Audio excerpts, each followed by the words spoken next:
वंदितु सौवसीदे धुवमचलमणो ममं गदिं पते ओचामि समय पावण मिनमो सुद केवली वणिनम नमः समय साराय स्वानुभूत्या चकासते चित्स्वभावाय भावाय सर्वभावांतरचिने।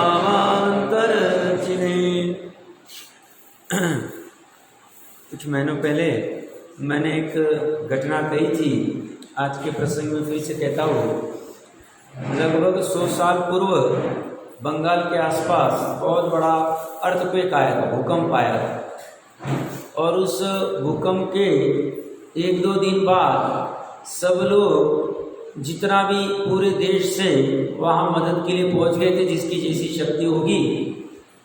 उस जिस एरिया में भूकंप आया था उसमें एक नगर था, उस नगर के एक जो बंगला था जो तहस नहस हो गया था, पूरा गिर गया था। वहाँ पे जो भी सेवाभावी लोग हैं वो मदद करके नीचे कोई जीव होंगे बचाने के प्रयास की अपेक्षा से सब प्रयास कर रहे थे, सब मलबा आदि बाजू को कर रहे थे। और उसी समय में एक व्यक्ति लगभग 50-55 साल की उम्र होगी और वो वहाँ खड़ा था और खड़े खड़े हंस रहा था। अब प्रसंग गंभीर था, दुख का प्रसंग था, हजारों लोगों की मौतें हो गई थी और कुछ भी करके बचाव का प्रयास किया जा रहा था। और ऐसे प्रसंग में कोई हंसे तो थोड़ा सा विक्षिप्त लगता है, विचित्र लगता है। तो वहाँ के सेवाभावी जो भी लोग थे उसमें से एक को रहा नहीं गया और उसने उस व्यक्ति को पूछा कि भाई आप क्यों हंस रहे हैं, इतना दुख का प्रसंग है, हम कोई जीव होंगे नीचे तो उसको निकालने के लिए पूरा मलबा आदि सब प्रयास कर रहे, आप तो एक तो खड़े कुछ कर नहीं रहे और उस पर से हंस रहे। तो उस व्यक्ति ने कहा कि ये जिस मलबे को आप दूर निकाल रहे हैं ये मेरा ही घर है और मैं कुछ कारणवश 2-4 दिन पहले ही बाहर गांव गया था कुछ काम के वजह, और मुझे हंसी तो आई। आप पूछ रहे हैं, आज से 30-32 साल पहले मैं भी मेरे कोई दूसरे राज्य से धन कमाने की अपेक्षा से मैं अपने गांव से एक लोटा और धोती लेके निकला था और 30-32 साल तक मैंने बहुत व्यवसाय किए, व्यवसाय का प्रकरण चल रहा, बहुत उद्यम किए, बहुत प्रयास किए, बहुत बुद्धि लगाई, पुण्य ने भी जोड़ दिया और 30-32 साल पहले लोटे और धोती के साथ आया था। आज इतना सारा घर आदि सब बांध लिया था, व्यापार पार्टनरशिप आदि बहुत सारा कुछ कर लिया था।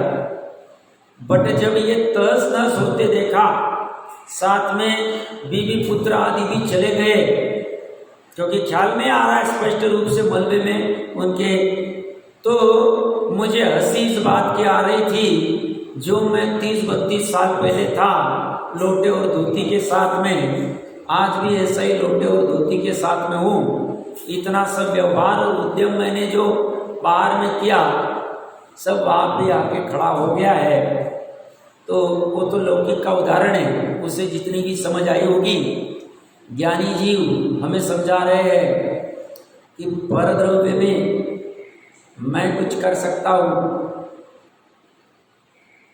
ऐसे अध्यवसान, ऐसी बुद्धि, ऐसा व्यवसाय, ऐसा भाव, ऐसा परिणाम, ऐसा विज्ञान, ऐसी मति,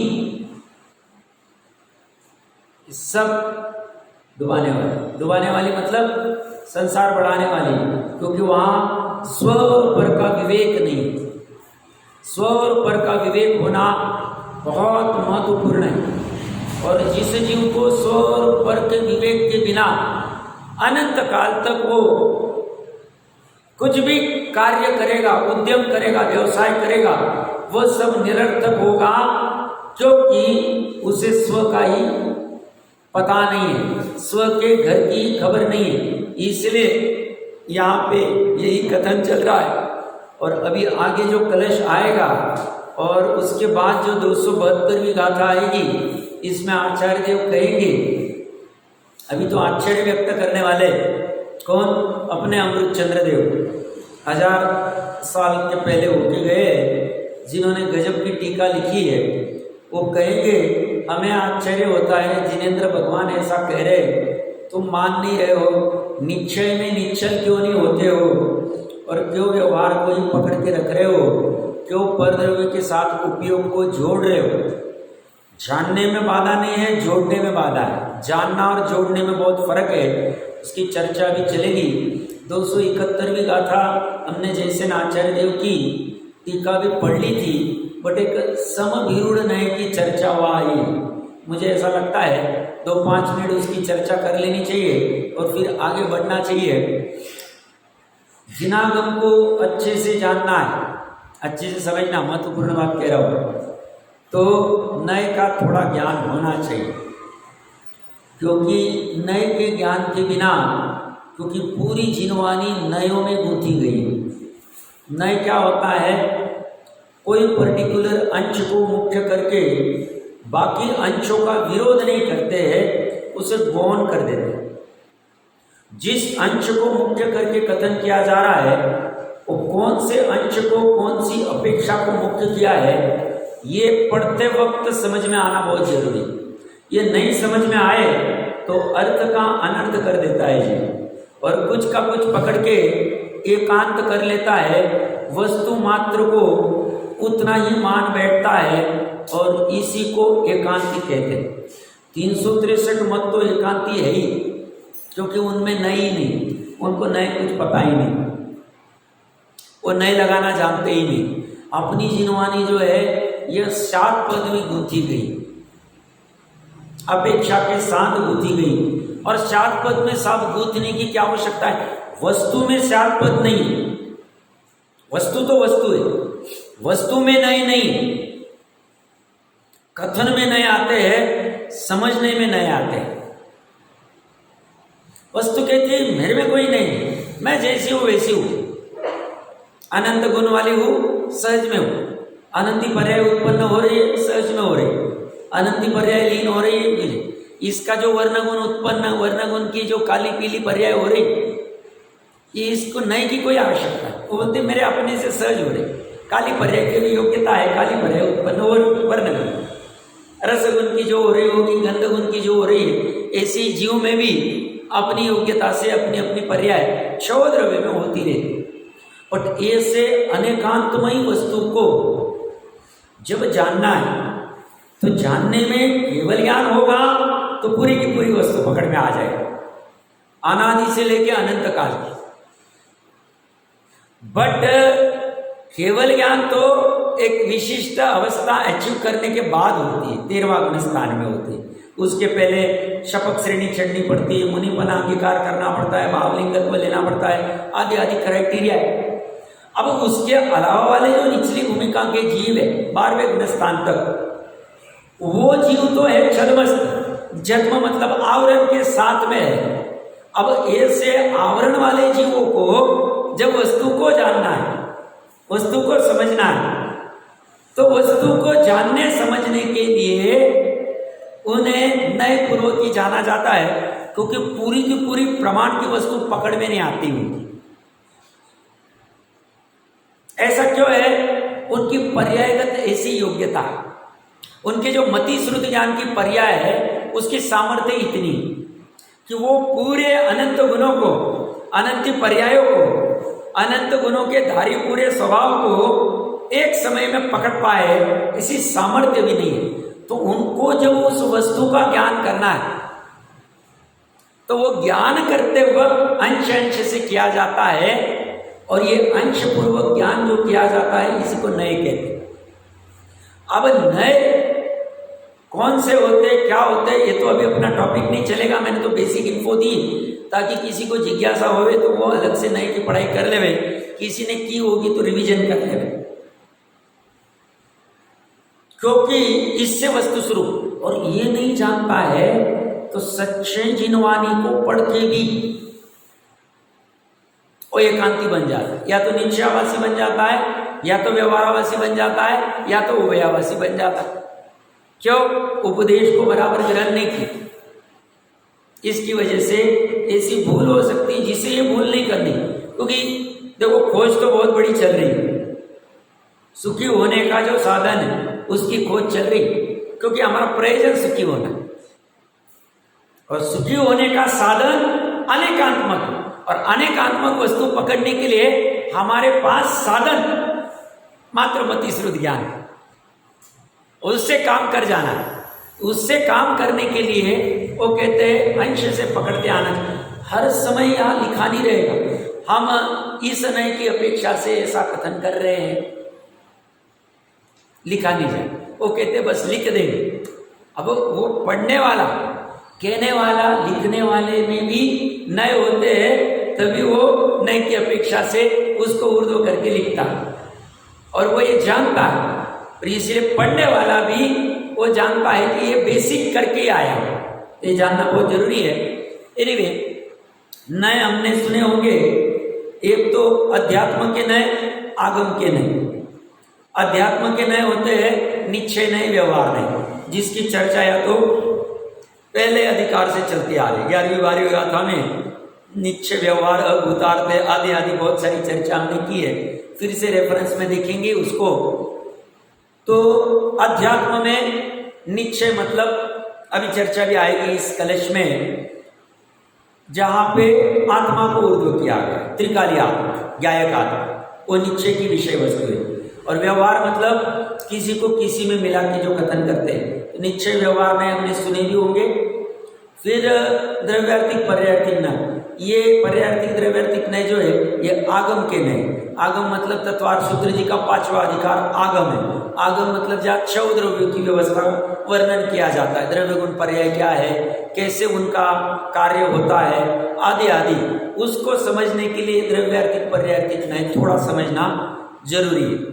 ये तो सामान्य हो गए, इसी को थोड़ा विस्तार करेंगे तो 7 नय होते हैं, 47 नय भी है। प्रवचन सार जी के परिशिष्ट में 47 नयों की भी चर्चा है, इसके परिशिष्ट में 47 शक्तियां हैं। देखो, घाती कर्म की 47 प्रकृति, खतरनाक पाप, और नय भी 47 और शक्तियां भी 47। सच कोइंसिडेंस है, ऐसे तो अनंत शक्तियां है, उन्होंने उतनी निकाली है। तो 7 नय में जो ऋजु सूत्र आदि नय है, व्यवहार नय आदि, उसमें एक समविरूढ़ नय होता है। वो क्या होता है? शब्द नय से थोड़ा सूक्ष्म होता है। शब्द नय क्या है? एकार्थवाची शब्दों की सत्ता को मानता है। और समविरूढ़ नय क्या करता है? एकार्थवाची शब्द है, एक ही अर्थ को प्रतिपादित, बट उनके भिन्न भिन्न अर्थ करता है। जैसे मैंने कल परसों उदाहरण दिया था, श्री कृष्ण के मुरलीधर भी नाम है, मोहन भी नाम है, गोपाल भी नाम है, तो अलग अलग, अब व्यक्ति एक ही, नाम अलग है। समविरूढ़ नय के 2 भेद किए, एक अर्थारूढ़, एक शब्दारूढ़। अर्थारूढ़ मतलब एक ही शब्द के अनेक अनेक अर्थ हो सकते हैं, अनेक विवक्षा। मतलब जैसे गो, गो मतलब गमन करे। अब गमन तो मनुष्य भी करता है, गाय भी करती है, बैल भी करता है, आदि आदि। बट अर्थरूढ़ क्या हो गया है? गो का मतलब गाय की चर्चा चल, वहां ज्यादा ये मतलब उसी को रूढ़ हो गया, रूढ़ी हो गई उसकी, उसका अर्थ यही रूढ़ कर दिया। गो कहा मतलब गाय की चर्चा, वहां मनुष्य के गमन की बात नहीं है। गाय बेची हुई भी है तो भी अर्थ उसका यही होगा, गो कहा मतलब गाय के बारे में। तो ये अर्थारूढ़, तो यहाँ जो ये उदाहरण दिया है, ये 8 शब्द जो है व्यवसाय बुद्धि आदि के संदर्भ में, उसमें शब्दारूढ़ की चर्चा की। शब्दारूढ़ मतलब जैसे इंद्र का अर्थ क्या है, यहां उदाहरण नहीं दिया है, उन्होंने पढ़ेंगे आप। इंद्र का अर्थ है ऐश्वर्यवान, शक्र का अर्थ है जो समर्थ है, और पुरंदर का अर्थ है जो नगरों का विभाजन करता है। अब तीनों अलग अलग अर्थ है, बट एक ही व्यक्ति के बारे में। उसी व्यक्ति को इंद्र भी कहेंगे, शक्र भी कहेंगे, पुरंदर भी कहेंगे। उसी व्यक्ति को श्री कृष्ण भी कहेंगे, मुरलीधर भी कहेंगे, गिरधर भी कहेंगे, मुरारी भी कहेंगे, गोपाल भी कहेंगे आदि। उसके अर्थ गोपाल कहेंगे तो गाय को पालने वाला, मुरलीधर कहेंगे तो मुरली आदि को पकड़ के, या गिरिधर कहेंगे तो वो पत्थर शिला आदि को जो उठाया था। ऐसी विभिन्न अपेक्षा से अर्थ करते हैं, बट एक ही चीज की बात कर रहे हैं। ये कथन में आता है जैसे भगवान के 1008 नाम है, इसी अपेक्षा से तो ये आते हैं। यहाँ पे समभिरुण से बोलते हैं, भले ही शब्द अलग अलग है, अर्थ एक ही शब्द अध्यवसान। उस बुद्धि आदि करामत को 499 पेज के ऊपर नीचे से 6वीं 7वीं लाइन पढ़ सकते हैं, बाकी का हमने पढ़ा था। इस प्रकार शब्द वेद होने पर भी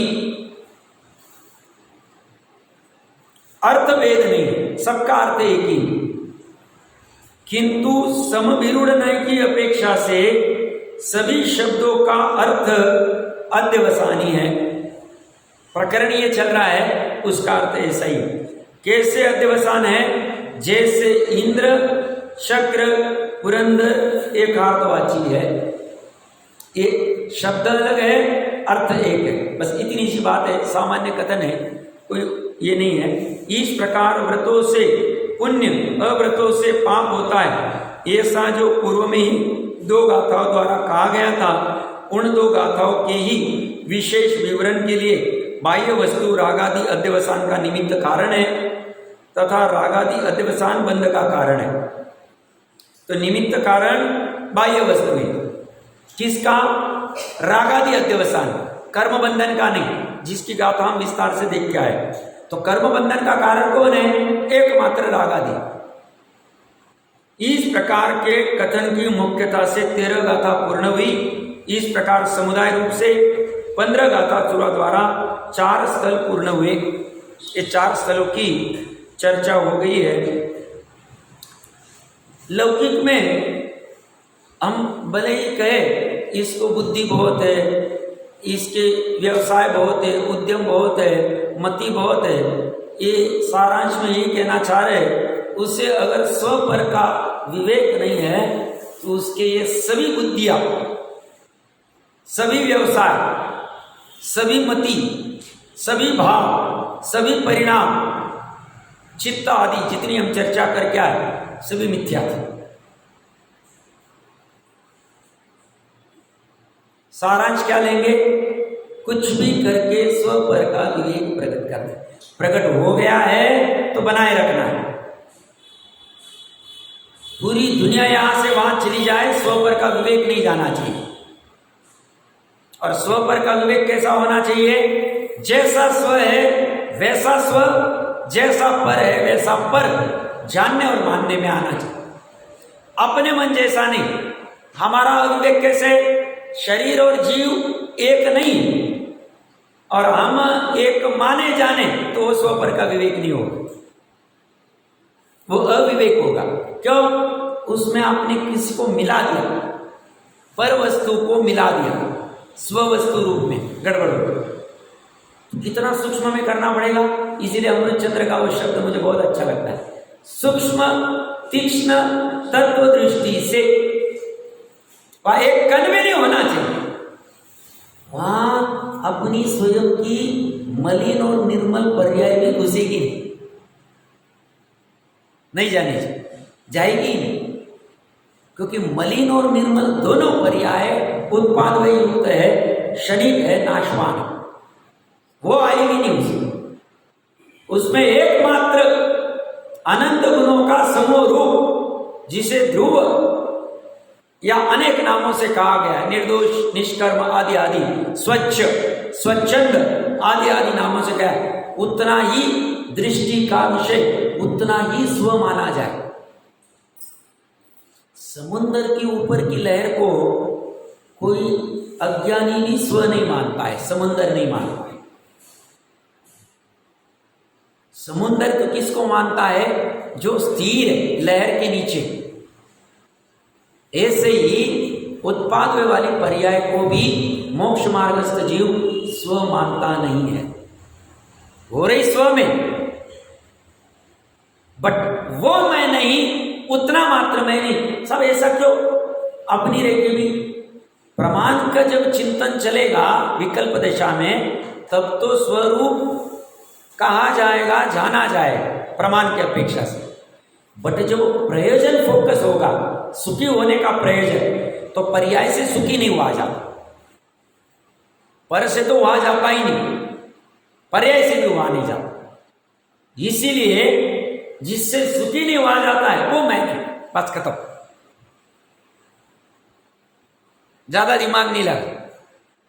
सुखी जिससे हुआ जाएगा वो मैं सो, और सुखी स्थायी वस्तु से ही हुआ जाए, अस्थाई से कभी नहीं हुआ जाए।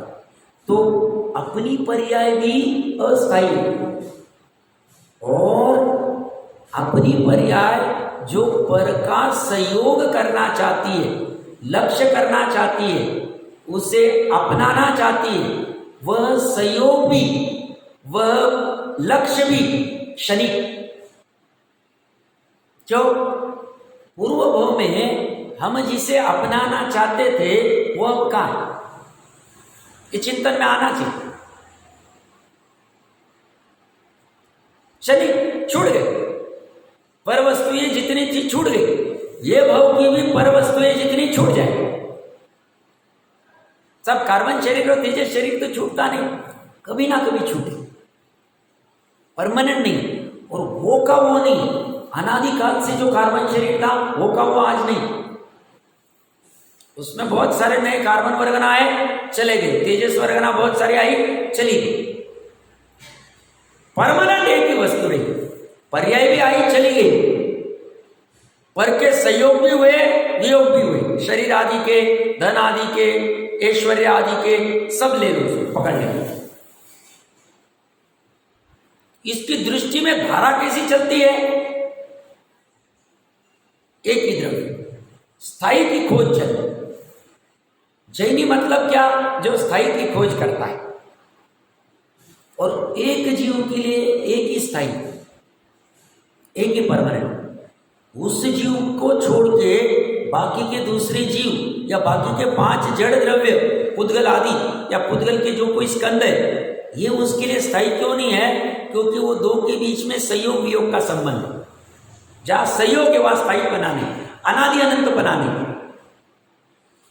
और अपने द्रव्य में अब बचा क्या? अपना द्रव्य छोड़ के बाकी के तो संयोग संबंध स्थायी है ही नहीं। अब अपना द्रव्य जो है वो अपने द्रव्य में जो उत्पाद वाली पर्याय है वो भी स्थायी है। तो बच गया सिर्फ अनंत गुणों का समूह रूप द्रव्य। देखो पूरे विश्व को 3 में ही विभाजित कर दिया, ज्यादा कॉम्प्लिकेटेड नहीं, भेद ज्ञान कॉम्प्लिकेटेड नहीं, तो 3 में विभाजित कर दिया। तो अभी समझ में आ रहा है, हाँ ये बात जुदा है। अभी ये तो क्या है, चर्चा चल रही है। अब नया जिज्ञासु जीव होगा, वो विचार करेगा ये ऐसा स्थायी है कैसा, ये कहे और मैं मानूं, उसमें मजा नहीं, उसमें निर्णय होगा नहीं। अब ये कह रहे हैं स्थायी वस्तु कोई है, कैसी है, हो सकती कि नहीं हो सकती है, कहाँ पड़ी हुई है, कि इसका निर्णय क्या?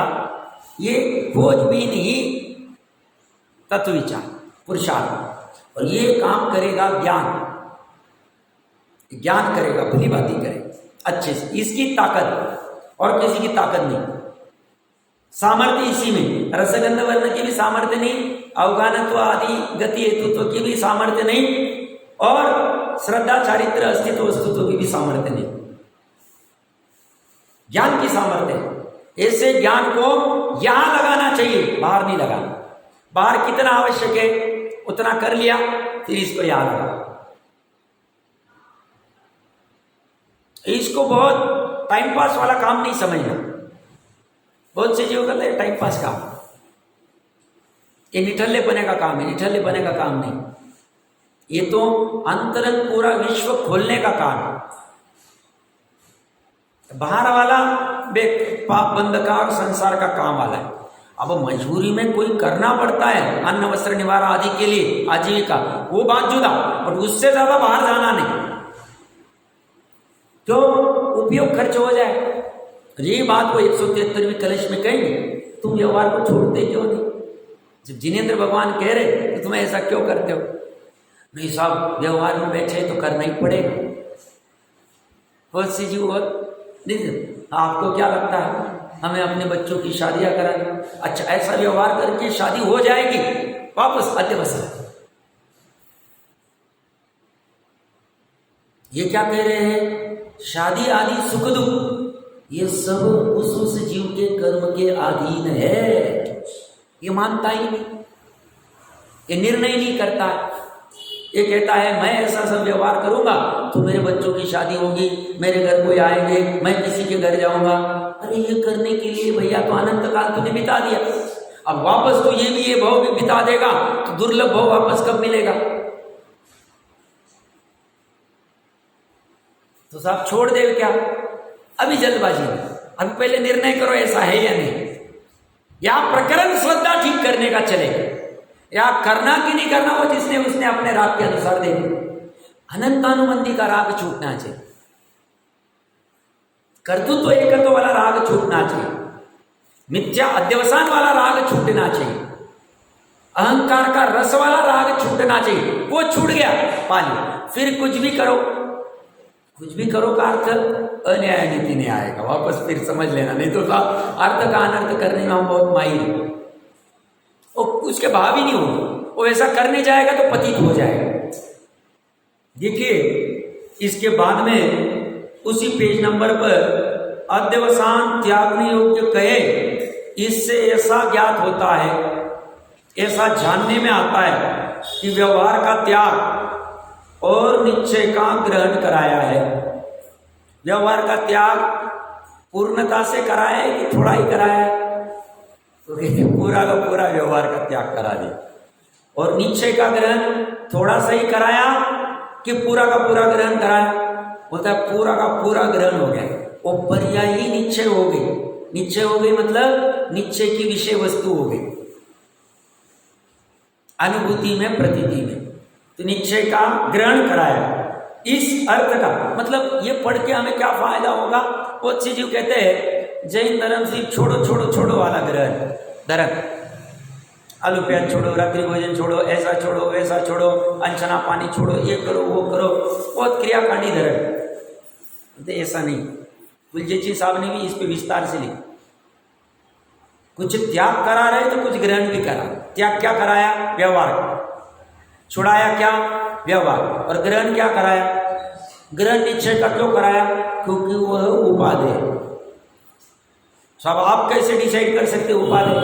हम डिसाइड नहीं करें, हमारे ज्ञान में भी जानने में आया है, और तुम्हारा कल्याण होवे ऐसा हमें रहा हुआ, इसलिए हमने वो वाणी 2000 साल पहले लिख के रख दी। सर्वज्ञ को तो प्रत्यक्ष जानने में आ रहा है, और कुंद देव को परोक्ष रूप में जानने में आ रहा है। और उन्होंने जान के, और अमृतचंद्र आदि देव को, तो उन्होंने कहा कि हमें सहज विकल्प हुआ इसलिए लिख दिया। अब बीच में हमारा विकल्प टूट जाएगा तो हम कह देंगे बस कितना करें।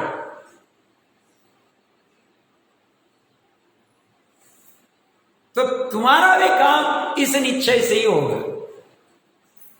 हम कह रहे इसलिए नहीं, इस अर्थ का एवं आगामी कथन का सूचक काव्य कहते हैं। एक बार शार्दुल विक्रीडित नाम का छंद है, पाठ करते। सर्वत्राद्यवसानमेवमखिलं त्याज्यं यदुक्तं जिनैः तन्मन्ये व्यवहार एव निखिलो व्यन्याश्रयास्त्याजित सम्यक् निश्चयमेकमेव तदपि निष्कम्पमाक्रम्य किं शुद्ध ज्ञानगणे मयि निजे वंदन्ति संतो धृतिम। बहुत गजब का छंद है, कलश है। स्वामी जी ने प्रवचन रत्नाकर जी में इसे 12 अंग का सार का इस कलश, इतना अर्थ भरा हुआ है। मात्र निश्चय को ग्रहण करो, समस्त व्यवहार को त्याग। वहां ऊपर पहली लाइन में मखिलम, मखिलम मतलब निखिल, और दूसरी लाइन में अखिलम, सॉरी म अखिलम, और दूसरी लाइन में निखिलो प्यन्या। निखिल और अखिल दोनों के अर्थ सर्व होते हैं। पहले इसमें सभी प्रकार के अध्यवसान को त्यागने की बात कही, और निखिल में सभी प्रकार के व्यवहार को छुड़ाया है। अखिल और निखिल की दोनों की चर्चा है। श्लोकार्थ में देखिए, आचार्य देव कहते हैं कि सर्वत्र क्षेत्रवाची यद अध्यवसानम, सर्व वस्तुओं में जो अध्यवसान होते हैं, अखिलम वे सब अध्यवसान जिनेंद्र भगवान ने, दुआई किसकी दी जा रही है, सर्टिफिकेट किसका दिया जा रहा है, जिनेंद्र भगवान साहब, हमारा कुछ नहीं। जिनेंद्र भगवान ने एवं पूर्वोक्त रीति से त्याज्यम उक्तम, त्यागने योग्य कहे। पूर्वोक्त रीति मतलब एक तो जो अध्यवसान सर्वरूप करता है, 3 लोक रूप करता है, जो अध्यवसान नरक चतुर्गति आदि या पुण्य पाप रूप या धर्म अधर्म आदि रूप या हिंसादि रूप करता है या अहिंसादि रूप करता है, ये पूर्वोक्त जो चर्चा करके आए हैं उन सब अध्यवसानों को त्यागने योग्य कहा। एक या इसका अर्थ इमीडिएटली ये जो 271वीं गाथा में, जिसको आप बुद्धि वाले अध्यवसान कहो, व्यवहार वाले अध्यवसान कहो, या भाव वाले, परिणाम वाले, चित्त वाले, जो कोई पूर्वोक्त कथन करके आए, वह सभी अध्यवसान बंध के कारण होने की वजह से त्यागने योग्य कहे हैं, छोड़ने योग्य कहे हैं। तत् इसलिए सभी अध्यवसानों को, इसलिए मन ने, हम यह मानते हैं, हम क्यों मानते हैं, सर्वज्ञ ने कहा है एक, और हमने भी स्वानुभव प्रत्यक्ष जाना है। अमृतचंद्र देव कह रहे सर्वज्ञ का उपदेश तो है जिन्हीं ने, और साथ में हमने भी स्वानुभव प्रत्यक्ष किया, इसलिए हम ये मानते हैं कि अन्य आश्रय व्यवहार एवं निखिलम अपि त्याजित, पर जिसका आश्रय है ऐसा व्यवहार भी संपूर्ण छुड़ाया है। तत् तब फिर अमी संत, यह सत्पुरुष, संत का सत्पुरुष का एकम सम्यक निश्चयम एव निष्कपम आक्रम्य, एक सम्यक निश्चय को ही निश्चलतया अंगीकार करके शुद्ध ज्ञान घने निजे महिम्नि, शुद्ध ज्ञान घन स्वरूप निज महिमा में आत्मस्वरूप में धृतिम किम न बंधती, स्थिरता क्यों धारण नहीं करते, स्थिर क्यों नहीं होते। धृतिम का अर्थ धैर्य भी होता है, संतोष भी होता है, स्थिरता भी हो सकता है।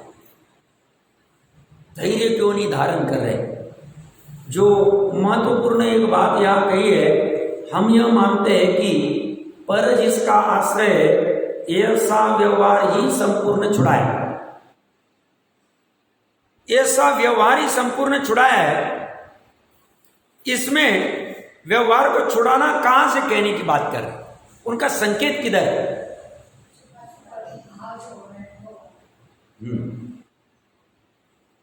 बराबर है। देखिए इसमें क्या है, ये व्यवहार मतलब पर वस्तु को और स्व वस्तु को एक करके कहता है। मुख्यता से व्यवहार की चर्चा जब आती तो व्यवहार सब छुड़ाया है। ये जीव क्या करता है, अब इसकी ज्ञान की योग्यता के अनुसार ये पर द्रव्य झलकता है, कुछ भी रहो, धन आदि, शरीर आदि जो कुछ रहेगा वो झलकता है। झलकने तक बाधा नहीं, झलकने के बाद में ये क्या करता है, उससे जुड़ता। अब यहाँ राग आदि जो कहा है वो तो बात बराबरी चारित्र वाला, बट साथ साथ में ज्ञान और श्रद्धा भी जुड़ जाती, भेद ज्ञान नहीं, स्वपर का विवेक नहीं। तो होता क्या है, ये तीनों के तीनों जुड़ गए, मतलब श्रद्धा ने उसमें अपनापन किया, अहम स्थापित किया, राग रूप या द्वेष रूप, द्वेष रूप भी अहम स्थापित कर सकते हैं, क्योंकि उसे स्व स्वभाव की खबर ही नहीं, स्व का विवेक ही नहीं, जानकारी नहीं। और ज्ञान क्या करता है, एक में एक रूप जानता है। और ये जो जुड़ान हो गए, संधि, तो वो वस्तु अंदर आई नहीं, जीव की ज्ञान आदि की पर्याय वस्तु में घुसी नहीं, दोनों अपने अपने चतुष्कय में। बट गलती क्या हो रही है, ये वो जो भाव में, परिणाम में, मति में, बुद्धि में, अध्यवसान में जो जुड़ान हो रहा है, ये खतरनाक, ये ज्ञान का जुड़ान खतरनाक। ज्ञान टूटा नहीं, कहां से, उस ज्ञेय से, और ज्ञेय में राग द्वेष करने से। ज्ञेय से नहीं टूटे तो भी चलेगा, क्योंकि ज्ञेय तो टूटा हुआ ही, ज्ञेय का आकार से, आकार बनने में भी बाधा नहीं ज्ञान में, ज्ञान के पर्दे के ऊपर। बट ज्ञान में आकार बनने के बाद में, साथ में, उसी समय जो अध्यवसान होता है, जो बुद्धि चलती है अपनेपन की, राग द्वेष की, वो वही ऐसा ही ऐसा मान लेना, जान लेना, इसी को छुड़ाने की बात कर रहे, छुड़ाना और कुछ नहीं। स्त्री पुत्र मकान धन आदि को कहीं फेंकना नहीं, कहीं जलाना नहीं, उनको कुछ कहना नहीं, भैया आओ मत, उसमें से कुछ तो अचेतन है, उनको तो समझता ही नहीं। वो शांतिनाथ कुंतनाथ भरे कहे चक्र उत्पन्न नहीं होना चाहिए, कहेंगे नहीं तो सम्यक दृष्टि, बट बात कर रहा हूं, समझना अच्छे से। बट वो चक्र कहेगा मेरे को कुछ अकल नहीं, तुम्हारे पुण्य का उदय इतने बजकर इतने मिनट को, इतने समय को चालू हुआ, मैं उत्पन्न हो जाऊं।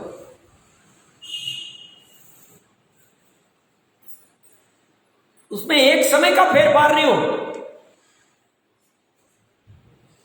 चक्रवर्तीत्व का जैसे पुण्य उदय चालू हो, उस समय से ऑटोमेटिक हो जाए। जिस समय में सेनापति आदि का सबका जो जो है बराबर हो जाए, निधि आदि जो जो है ना बराबर ऑटोमेटिक हो, क्यों चक्रवर्ती कर ही नहीं सकता है। इतने इतने जमा करने, करोड़ों घोड़े, हाथी, ये सब क्या सामर्थ्य। वो तो बेचारा सम्यक दृष्टि होगा, बेचारा क्या कहना, हो तो मायमावंत है, वो तो दृष्टि मुक्त है। हम बेचारे तो वो सम्यक दृष्टि जीव, वो तो मान तो जान पाए, तमाशगीर मन, उसका ज्ञान छूट गया है, ज्ञान छूट गया है। कहां से, उस जो जो उत्पन्न हुआ है, इतने घोड़े प्यादे अक्षौनी सेना, ये जो भी नवरत्न, नवनिधिया, 14 रत्न आदि, इनको मात्र जान रहे। ये कला है, ये कौन सी कला है, अध्यात्म की कला। और ये कला अज्ञानी को नहीं आती है, इसलिए कहते हैं जिनेंद्र भगवान ने इससे संपूर्ण व्यवहार को छुड़ाया। ये तुम्हारे जो जुड़ान चल रहा है, उस जुड़ान को तोड़ा रहे। तो तोड़ना कहाँ है, भावों में तोड़ रहे। और भाव है अमूर्ति, आत्मा ही अमूर्ति, तो उसका भाव भी अमूर्ति क्यों। अब हमें आदत पड़ी अनादिकाल से मूर्ति को जानने की, अब कैसे होगा साहब, ओके घबराओ मति श्रुत ज्ञान का छोद्र उस पकड़ में आ सकते। बस तुम्हें थोड़ा प्रयास करते रहना, तुम्हें थकना नहीं, ये सब पूरा वो भाव को छुड़ाने में तुम्हें अनंत काल लग जाए, अनंत पुरुषार्थ करने पड़े, तो भी करने की तुम्हारी सामर्थ्य होनी चाहिए। क्योंकि काम ऐसा ये एक बार हो जाएगा, तुम्हारा संसार अनंत दुख छोड़ गया। तुम्हें लाचारी करनी नहीं पड़ेगी, धंधे के ऊपर जाके बैठे भैया आओ ना यहाँ पे सस्ता है, सस्ता है, कुछ लाचारी करनी नहीं पड़ेगी तुम्हें भैया मुझे आज ये रोटी बना दो, ये सब्जी बना दो, ये पकवान बना दो, ऐसी भीख मांगनी नहीं पड़ेगी। क्यों? तुम ऐसे वैभव वाले व्यक्ति हो। तुम्हें लाचारी छोड़नी है तो एक बार के लिए सभी प्रकार के व्यवहार तुम्हें छोड़ने पड़े। सभी व्यवहार मतलब इसमें 3 व्यवहार, मतलब हम कहते हैं ना, एक व्यवहार से मेरा कहने वाला भाई है, मामा है, काका है, हम जुड़ान करने में माहिर है, अनादि के संस्कार है। और ये कह रहे हैं तुम्हारे उपाय सब झूठे, उपाय गलत चल रहे। तुम जुड़ने की बात कर रहे हो, ये तोड़ने की बात कर रहे। तुम पर से जुड़ने की बात कर रहे, ये छुड़ाने की बात कर रहे।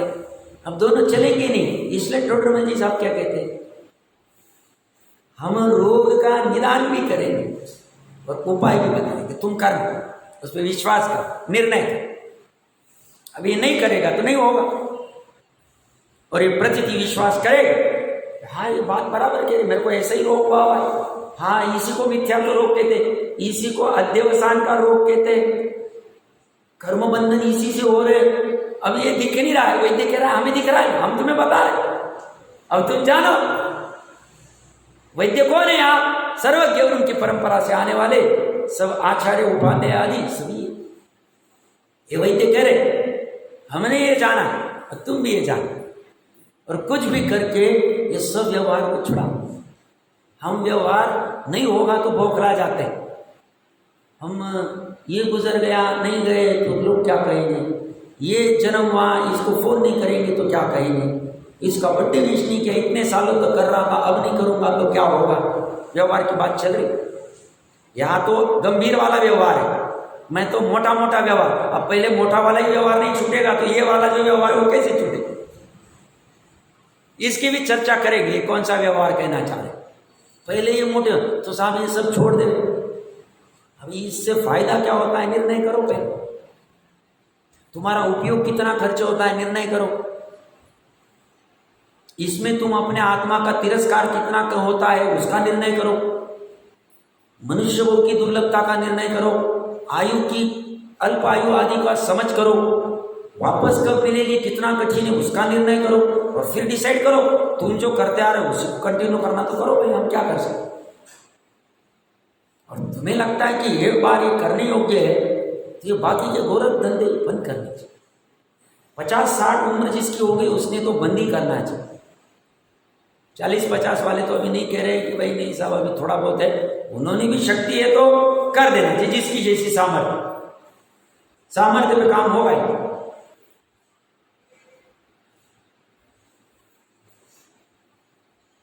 इस स्थिरता पे काम चला है सब, कौन कैसा करता। हम उलझे हुए सब दुखदाई सब एकांत कर रहे, एकांत नहीं कर रहे भाई, तुम्हें इसकी महिमा ही नहीं आ रही, इसकी तरफ जुड़ ही नहीं रहे, और तुम व्यवहार को उर्दू करके बैठे। ये बार बार कह रहे अनादिकाल से तुमने व्यवहार को ही उर्दू किया। स्वामी जी को किसी ने पूछा, साहब आप निश्चय की बातें करते हो, व्यवहार का तो बात ही नहीं करते। अब बोले पूरी दुनिया में व्यवहार की चर्चा चल रही है, वो निश्चय की चर्चा करने लग गए, तो मुझे नहीं व्यवहार की बात करने में क्या बात है, मैं तो करो। 45 साल तक निश्चय की बात करते रहे। ऐसा नहीं कि वो एकांती थे, व्यवहार को उन्होंने गौन किया। व्यवहार को उर्दू करने की वजह से तो अनंत संसार में घूम रहे।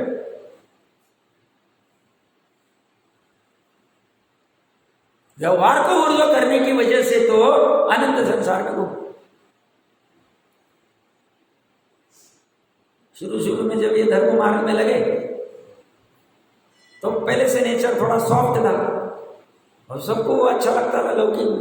अब ये लगे तो थोड़ी कड़क बातें करने लग गया हमें, नहीं ऐसा नहीं, ऐसा होना चाहिए, ये नहीं चलेगा, ऐसा नहीं करेंगे। तो बोलते तुम्हें हो क्या गए, तुम तो इतने अच्छे थे, अरे जो तुम जिसको अच्छा मान रहे थे वो तो लोक मूर्ता थी, लोक व्यवहार था, हमें समझ नहीं थी, हमें लग रहा था वही सही है, बट उससे हमारा इसका तिरस्कार हो रहा था, इसलिए एक बार के लिए उसको बंद करना पड़े तो हम यहाँ फोकस कर पाएंगे, नहीं तो फिर वो तो चलता ही रहेगा, सब पूरा गोरख धंधा ही चलता रहेगा, ये काम रह जाएगा। ये हम नहीं कह रहे, ये हम लोग चंद्रदेव कह रहे, अपने ऊपर करुणा करके सब व्यवहार है उनके, उन्होंने अन्यमति बुलाया, नहीं जाएंगे क्या होगा, वहां आलू प्याज खाएगा और रात्रि में भोजन करेगा जाकर। अरे क्या गोरख धंधा है तेरा, नहीं साहब लोग बुलाते हैं तो नहीं कहेंगे तो कैसे कहेंगे, एक बार के लिए प्रेम से कह दो हम नहीं खाते, हम नहीं करते। ऐसे कितने कितने व्यवहार के नाम पे क्या उद्योग कर रहे हैं, हर एक ने अपना अपना अंदर छान लेना। ये तो सामान्य कहेंगे, हमें अपना निर्णय करना है। ये कहेंगे एप्पल समझ लेना, मराठी में तो कहेंगे तपिला समझ लेना, इतनी बुद्धि हमें चलानी है या इतनी बुद्धि चाहिए लगानी पड़ेगी, क्योंकि यही बुद्धि लगाई नहीं और ये बाकी वाली बुद्धि लगा ली। कौन सी बुद्धि, मति, व्यवसाय, चित्त सब लगा दी।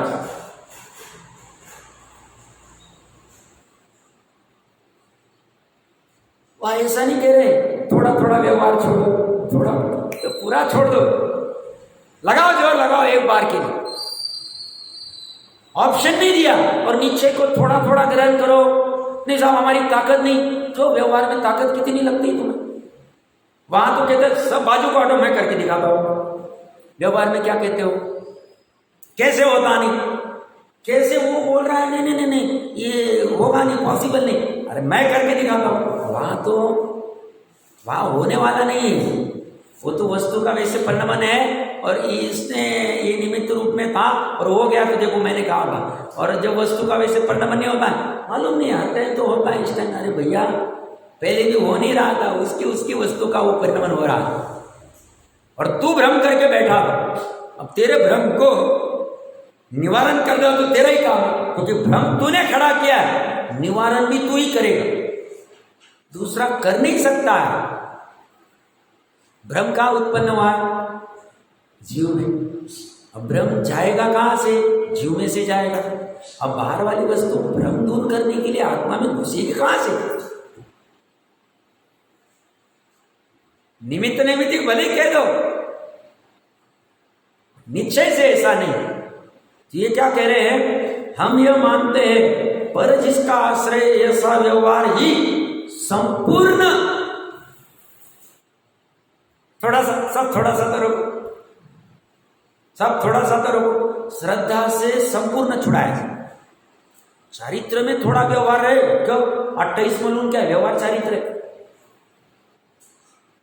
11 प्रतिमा क्या है व्यवहार चारित्र, एक देश चारित्र है, चारित्र में अभी रहेगा, वो 10वें गुणस्थान की बात जाएगा, पर श्रद्धा से संपूर्ण छुड़ा दिया, ये करने योग्य ही नहीं, ऐसी श्रद्धा हो गई, ऐसा ज्ञान हो गया। ये कह रहे हैं तब फिर यह सत्पुरुष कह रहे, अज्ञानी को सत्पुरुष कह रहे।